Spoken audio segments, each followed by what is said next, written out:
Hey, listen, EAMG Sports, bro, on the up and up. If you're a college athlete, a football player, playing college football, and these guys reach out to you, look into them and take them, like really look into them. Ride with me if you ride with me, you can slide with me if you feel like 550 on the 5 stick. So we'll start off then. Looking back on like your years at Vanderbilt, what was your game day routine looking like? So every day, I'd wake up, I'd pray. I would pray, thank God for the day, what's gonna happen, and just the opportunity to be able to play football. Obviously, just giving my respects to him because without him, nothing else matters. Absolutely, you got to. And so, but then after that, I'll probably listen to some music, some like gospel music. Then I'll probably listen to like whatever music to get me hype and whatnot. I'll start journaling too. I have this journal called the 5-Minute Journal, and it's basically like a gratitude journal. It's templated in a way where you talk about the 5 things that you're grateful for, 3 things that that would make your day, like that would make you happy, and then like there's like a night routine too where it talks about like the 5 like highlights of like the day and whatnot. So like just putting my mind in like a positive mind state. That was like the morning routine. During the day, like I would write down like 3 things that I want to do, like within the game. Think like 3 skills that I want to get better at, and then I'll just be with my teammates. You know how it goes, like in terms of like preparing for the game, where you gotta meet with your coaches, you got warm ups and all that. But like really, the morning routine was like the biggest thing, and then I think like later on, like right before the game, just also just saying another prayer, and just just going out and just having fun. Has journaling been something that you've done for a while now? Yeah. So like I want to say I probably started journaling for real. The beginning of 2021. It was gifted to me from a good friend of mine. Shout out D, my dog. She gave me a 5-minute journal, because we were just talking about stuff in terms of just like what to work on and mentally, and like how to just strengthen your mind mentally and just put it in a better state, like at all times.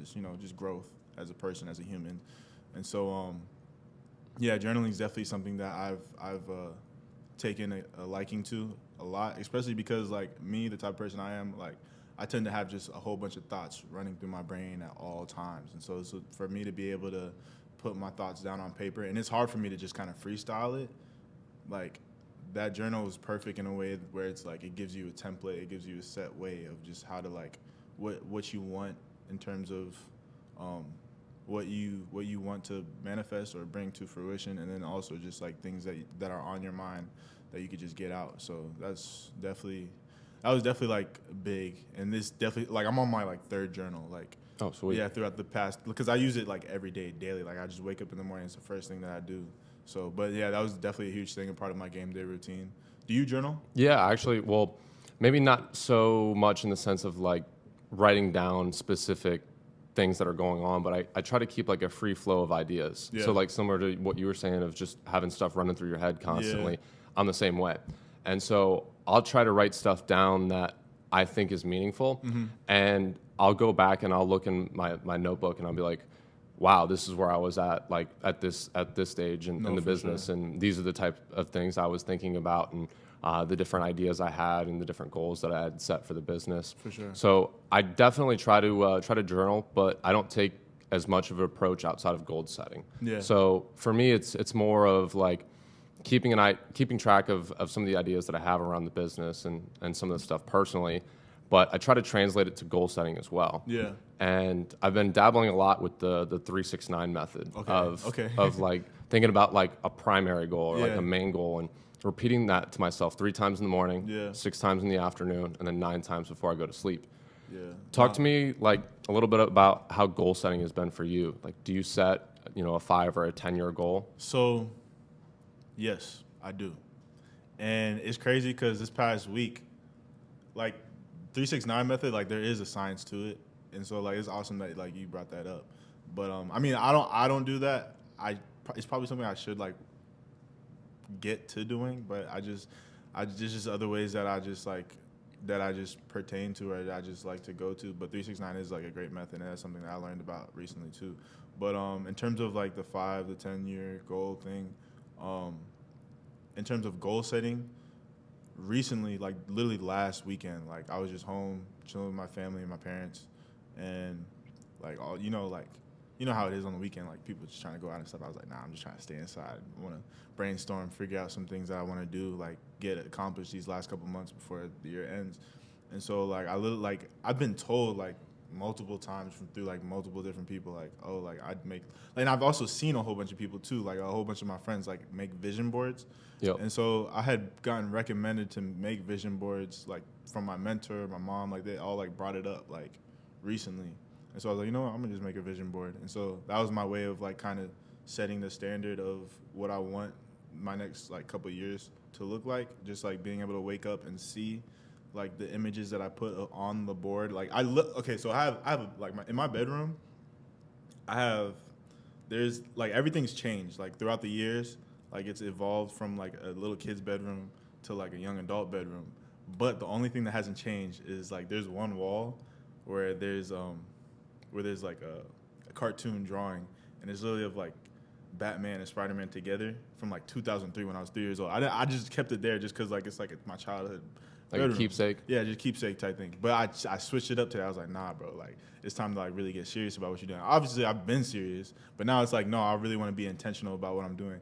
So like I covered the whole wall up with just a whole bunch of images of just like what I want my future to look like for these next couple of years, with just like things of like, you know, the ESPYs, whole bunch of money, like islands, maybe even like red carpet, Oscars, like stuff like that. Because I got a whole bunch of different types of things going on right now. But I feel like, yeah, the vision board was really like a stepping stone for how I want my next 5 to 10 years looking like. I mean, obviously, like in terms of journaling and goal setting, I don't always just like write down on journaling. I also go on my notes and talk about, and that's where I write down like some of the things that I want to get done within the year to get to where I want to be as far as like my goals go. So, but no, the vision board was a huge thing for what I want to do like moving forward. How would you say that translates, you know, with setting goals and your ability to succeed on and off the field? Like for me, I really had to reframe my perspective on time. Like Yeah. I wanted to get back into shape, and so I didn't come up with an 8-week program for me to get back into shape. I had to think about an 18-month program and really shift my perspective of how long I'm working towards something. Because what I've realized is if you want to focus on the output, it's not going to get you, and it's not going to yield you what you're looking for. You have to focus on the input. And time isn't necessarily something that is going to change anything from the input side of things. But if you can look at things from a perspective of this is what I need to do to get to where I want to be, and shift your focus from outputs to inputs, it's really going to open up a whole lot of opportunities that I've found for myself at least. So how would you say that that's translated for you? I would say just falling back in love with the process in itself. You know, a lot of times us as humans, we get caught up in like the destination of where we want to go and what we want to do and how we want to arrive. But a lot of times it's more about the journey along the destination that's so important, and you have to really enjoy that because the journey is when you end up becoming the person that you want to be, that helps you to arrive to the destination. And so like when it comes to like you talking about the inputs and talking about time, you can't really count all the days or like set a certain amount of days. Like you really just gotta like take it day by day, be where your feet are, and be intentional about the work that you're putting in and be purposeful with it too. And so I think really just not taking everything so serious, because a lot of times I could be really like critical, overly critical, not even just about others but about myself and like my process and how far I've come. I just really gotta sometimes I gotta be like unserious. Like I just gotta have fun with it. And so like just enjoying what I'm doing, whether that's me working out, being on set, in front of cameras, like just enjoying it and enjoying the people around me and putting my best effort day in, day out and being consistent with that. I feel like if you're consistent in your discipline, like it'll take you a longer way than just being inspired and motivated. And so that's really just where I've been at right now, just like taking it day by day and enjoying everything that's going on right now so that it'll be the same exact way when I'm on later, like later on when I'm actually where I want to be. So yeah, I don't know if I answered your question completely. Like if you. No, definitely. I'd say, like, talking about the journey, you recently had the opportunity to go compete in rookie minicamp with the Titans. Talk to me about that process and what that meant to you. Man, like, rookie minicamp was fun. It's a 3-day camp. So what people don't know, like, obviously, like, the rookie minicamp with the Titans was, like, announced, and, like, that was, like people got word of that or whatnot. I was trying to keep it low key, but then, like, my agent kind of, like, set it out to Aaron Wilson. Aaron Wilson tweeted it out, and then, like, everyone. But I also got invited to the Kansas City Chiefs rookie minicamp. And so, but because, like, during that camp, like, they already had, like, 4 people my position that were already signed. So, it was kind of like, I looked at it as, like, an opportunity to just, like, better my craft, prepare myself for when I would, like, go to the Titans rookie minicamp. And either way, both experiences were amazing. I met a whole bunch of great athletes. The coaches of both, like, staffs were amazing. Like, even, like, within those rooms and on those fields, I was still able to just focus on just getting better. Because at the end of the day, like yeah, you want to have things set in stone. Like, you want to have some things guaranteed. Regardless, like, if you really love the sport, like, you're going to want to get better every day. And so I was just focused on just, like the things that I might have messed up in or, like, might have been weak at, like, my weaknesses, my playing weaknesses, like, in college, in my collegiate career, my high school career. I wanted to focus on making them strengths and just working on my craft and just becoming a better player. And I feel like within both of those mini camps, I did become a better player. I definitely competed, gave it my all, and I definitely showed that I could definitely play professionally. And that's why, like, I'm still going, still pushing, still working. I've been very low key about it, but I still been putting in work. And so I'm excited for when the opportunity comes for me to be able to get back on a team and showcase my skills and whatnot. But the rookie minicamp was a great experience. Yeah, when I talk, like, thinking about just, like, my process in that and just how things went, it was a great experience. Definitely turned a couple heads. Definitely showed that I could do more than what was expected. And moving forward, like, knowing that helped, like, those experiences helped me to realize that I belong. Obviously, like, rookie minicamp, you're just with the rookies. You're with every other player that was, like, pretty good or, like, great in college. But to see that I was right there and at least as good or better, like, that just goes to show that, like, I know that I belong. And so, like, just knowing that I belong and just continuing to work on it and continue to fall in love with the sport over and over, it's been able to help me just continue to move forward. And with everything that I do too, like, with everything, like, just like anything that I pursue, like, it just helps me to understand, like, not only just the business side of stuff, but also just like it's possible. Like, just keep going. So. And you talked about surrounding yourself with guys who are, maybe at the same level as you, if not better. Yeah. And putting yourself in that Shark Tank. Yeah. It reminded me of this quote that's really stuck with me since high school, and it's, you're the average of the 5 people you surround yourself with the most, so choose wisely. Right.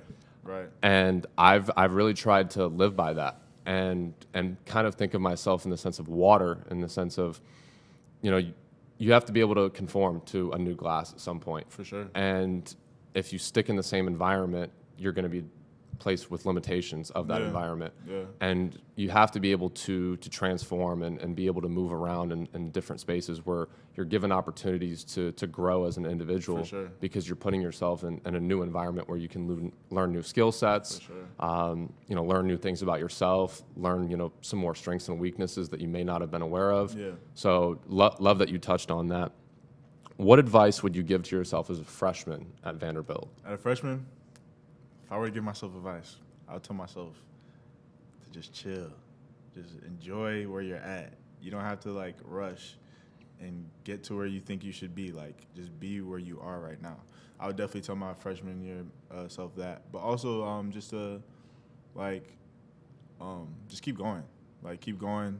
You're right where you need to be. You're right where you are. Everything happens for a reason. Everything that you did as a kid, you're doing now.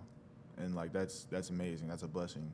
So, yeah, just take it easy. Be where your feet are, enjoy it, and don't overthink stuff. So, So college football season is getting ready to kick off here shortly.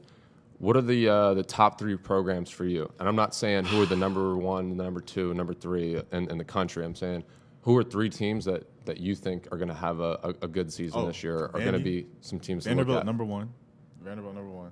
I'm not even going to explain that. I'm not even going to talk like Vanderbilt number 1. I think FSU is going to have a good season. I don't know why. I just think that they're going to have a good season. Who else? That's a great question. Because, I'm all about Vandy. Like, that's all I've been thinking about. That's all I've been seeing. But, yeah, Vandy, FSU, and then probably maybe LSU. Maybe LSU, just off of what they did. What about you? What do you think? I honestly don't even know. I think it's all over the place. I think Florida State could make a great impact this year. You've got Jordan Travis, who's coming back. He's got a lot more experience under his belt now, and he's got some playmakers around him who can really make an impact. I do think, I guess talking about some more Florida teams, I think Miami is going to surprise some guys. Yeah, I don't necessarily know if they're going to have a stellar season by any means, but I do think they're going to be a team that shocks a lot of people. Yeah. But, for me, talk to me a little bit about conference realignment. Like, what do you think about what's going on in the Pac-12 right now? So I actually don't know what's going on in the Pac-12. Like, I know some teams have left and some teams have come, but I don't know. Like, I think it's all cool. I think it balances out the playing field overall between all the conferences and all the teams. It allows for there's no excuse. Like if you got teams moving in with conferences and whatnot, there's no excuse to say who's the best conference or who's the better teams and whatnot. So it gives room for that. SEC is the best. Yeah, we had NIL thrown in the mix a couple years ago and left a ton of uncertainty around college football. And for sure. Now we've got even more uncertainty with the Pac-12 and what realignment's going to look like for the next couple years. You look at teams in the American and you look at teams in the ACC, and you started to think about some of those teams who are still in the Pac-12 and what that means and where they're going to end up. And I think there's a lot of teams who are on the up and rise. Like you look at USF, for example. USF for sure. They're finally going to be able to get an on-campus stadium, which is going to be huge for their engagement. People don't understand how important it is that administration and schools really invest within their athletic programs. Absolutely. It's such a big thing, and it's such a people just don't understand it's such a huge aspect to making sure a football team is good and great and they end up winning and doing some things but yeah, that's all I have to say about that. Yeah, I've heard that as a football program you can't find success unless the head coach and administration are on the same page. Yeah, they have to be because it's just hard obviously, competing on the field is going to speak for itself. But when it comes to recruiting and getting the right guys into your school, having what kids are attracted to, good locker rooms, good buildings, whether what the dorms look like, or if the off-campus housing is available, the food, it's a lot of different things. Even just the location, it's just. When it comes to recruiting, it's such a huge thing, and recruiting is big. You bringing in these players so that they can help you win games, and so it's important for administration to invest in the schools and the programs and in the stadiums so that it's more attractive for players to come in and eventually turn the program into a winning program. So 100% for sure, and NIL has become such a big deal with that, and yeah, like you said, with all the teams switching. Well, a lot of teams switching from conferences to conferences. It definitely. I feel it's gonna even out the playing field for sure. In terms of teams, it just depends on who has a lot of money though. So I was surprised. I honestly thought some of these programs your Miamis and your USCs or your Texases and your Texas A&Ms would make more of an impact, especially early with NIL. Yeah. And we really haven't seen that. Not yet. No. I guess tell me a little bit about your experience with NIL and what your thought process is on it. I think NIL is great. At the end of the day, college football is a business. Just as much as professional sports is, college football is a business. And it's awesome that players are able to make money off of their name, image, and likeness. and also just provide for their families like at an even younger age, and just be able to like have some money like doing what they love. For me personally, like with NIL, our school, my last 2 years, we didn't really get the same benefits as a lot of schools in the SEC did with NIL, because we were kind of late to the party on it in terms of like having a collective and adhering to the players with it. Like obviously we had some opportunity, like some players had some opportunities. I had some opportunities to get like money from NIL just because it was available, but we didn't have a full collective that was built in for us like my last 2 years. It wasn't until like after my 5th year season that like we got the collective. So I personally didn't get to see all of the NIL for myself, but I think it's a great thing, and I think that because of that, my school is definitely going to be better for it. I mean, a lot of players from my school, like the school in itself, is benefiting from it, and I'm excited to see how it plays out. The SEC though, for sure, like with NIL, they definitely have upgraded a lot with recruiting and just with the players in general too. So, yeah, you talked about collectives.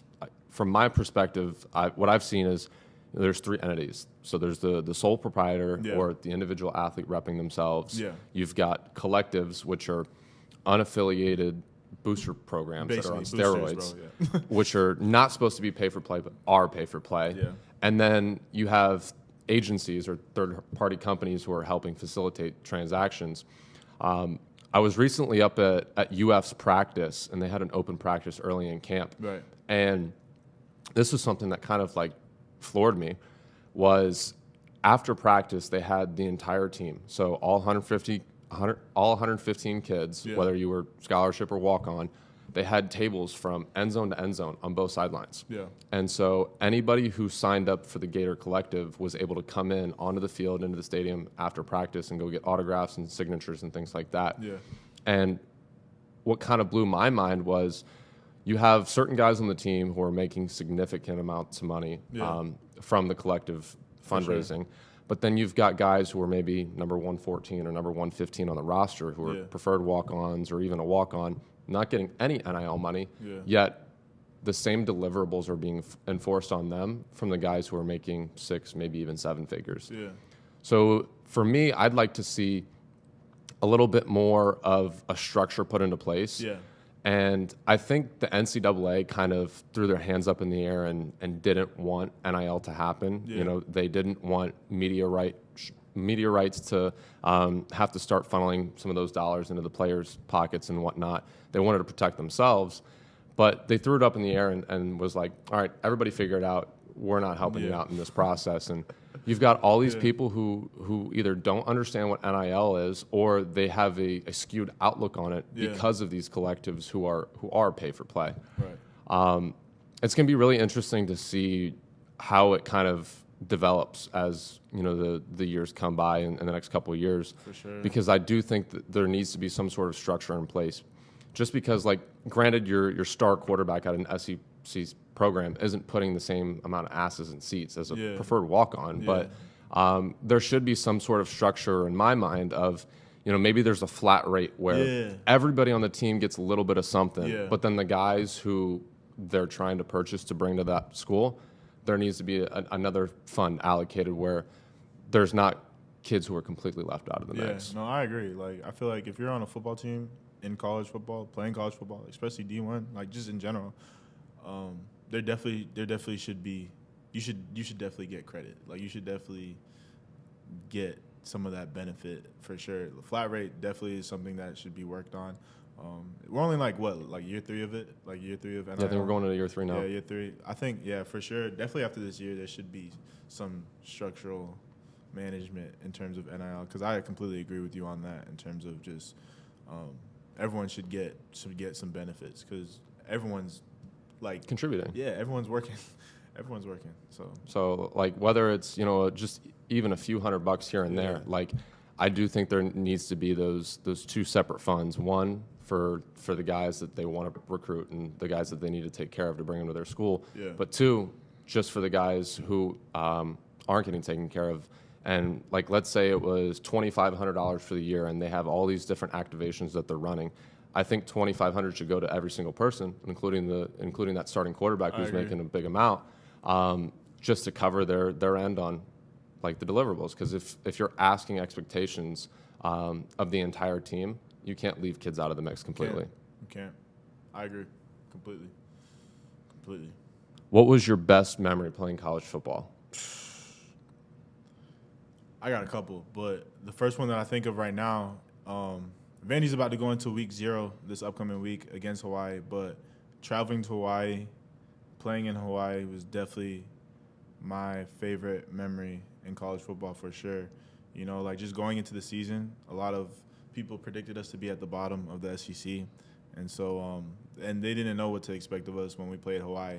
And so we came out guns blazing. But also, like, we stayed there a week before we played Hawaii. So, like, just being in Hawaii, I'm I'm from South Florida. Like, I'm from Broward County. I love the beach. I love being in the sand.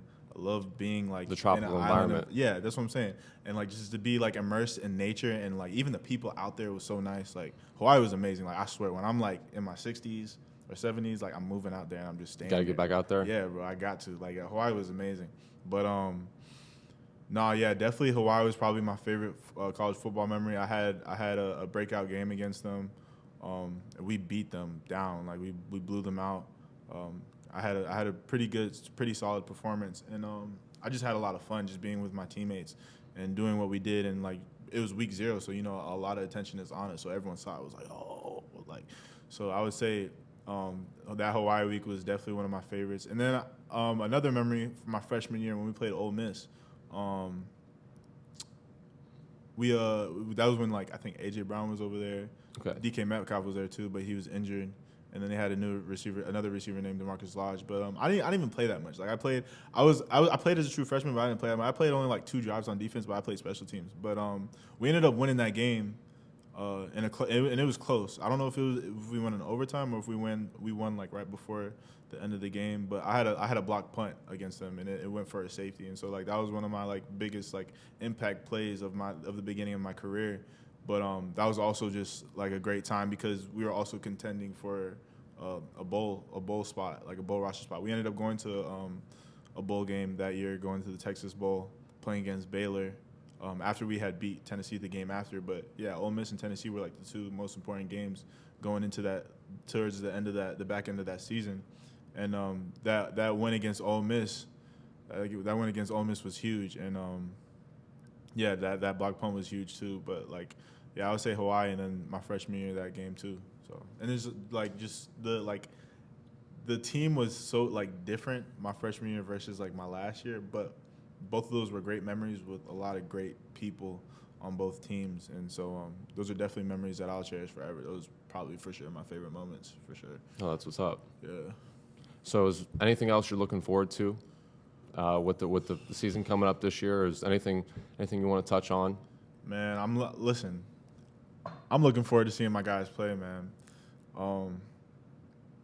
There's a lot to look forward to. I think we have one of the best wide receivers in the SEC.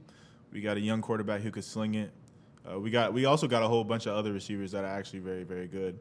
And then the defense is coming back. We got a young defensive back group, but they've all played, and they're all getting into like their final years, and I think they're gonna ball out. They're very cohesive together. We got a veteran linebacker group. 2 captains over there, and then we have a beastly D-line group. So I'm just really excited to see how that looks moving forward. And then also just college football in general. Like I don't usually you could kind of see like what it's gonna look like and who are gonna be the top teams going into like playoffs or like you could usually predict like who's gonna make it. And this year it's kind of different. I mean I feel like I don't want to say the playing field is level, but I feel like there's like a lot of talent spread out through everywhere. And so I'm just looking forward to see like how it's gonna look, what it's gonna look like. Even just in the NFL, like seeing some of my homeboys that are playing right now in the preseason has been amazing. There's just a lot to look forward to, and I'm enjoying it all the way through the process while I continue to stay ready, continue to train, and just do what I do. So. Speaking about training, I appreciate you making the drive all the way up from South Florida to come up here and do this. I know we've got HOA for the next couple of days here, but we'll definitely have to run this back again because I feel like this was definitely a super positive message that we were able to put out, talking about some of your experiences about Vanderbilt, and looking forward to doing this again for sure. For sure. Sounds good, man. Thank you for having me, man. Hey, listen, EAMG Sports, bro, on the up and up. If you're a college athlete, a football player, playing college football, and these guys reach out to you, look into them and take them, like, really look into them. This is where it's at. I'm telling you right now. Definitely really appreciate that. So yeah. Sweet. Run it back soon. For sure.